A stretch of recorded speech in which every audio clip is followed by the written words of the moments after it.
ఈ వీడియోలో మనం భగవద్గీత అధ్యాయము 18 శ్లోకము 46ను పరిశీలిద్దాం. ఈ చివరి అధ్యాయంలో శ్రీకృష్ణుడు మనం చేసే పని ద్వారానే మోక్షం ఎలా పొందాలో వివరిస్తున్నాడు.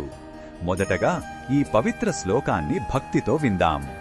యతః ప్రవృత్తిర్భూతానాం యేన సర్వమిదం తతం స్వకర్మణా తమభ్యర్చ్య సిద్ధిం విందతి మానవః.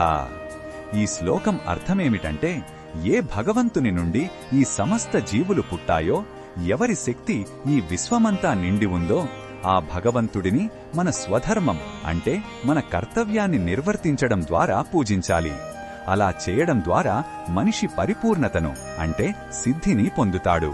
అంటే మన పనియే దైవపూజ కావాలని శ్రీకృష్ణుని సందేశం. ఈ శ్లోకంలో ఉన్న భావం మనకు ఏమి చెప్తుందంటే, ఆధ్యాత్మికత అనేది గుడిలోనో పూజగదిలోనో మాత్రమే ఉండదు. మనం చేసే ప్రతి పనిలోనూ దైవత్వాన్ని చూడవచ్చు. మన వృత్తిని భగవంతుడికి చేసే సేవగా భావిస్తే అది మనల్ని ఉన్నత స్థితికి తీసుకెళ్తుంది. అప్పుడు మన కర్మ మనల్ని బంధించదు, పైగా విముక్తికి మార్గం చూపుతుంది. ఈ బోధనను మన దైనందిన జీవితంలో ఎలా ఉపయోగించుకోవచ్చంటే, మీరు విద్యార్థి అయినా, ఉద్యోగి అయినా, గృహిణి అయినా సరే, మీ పనిని శ్రద్ధగా, నిజాయితీగా చెయ్యండి.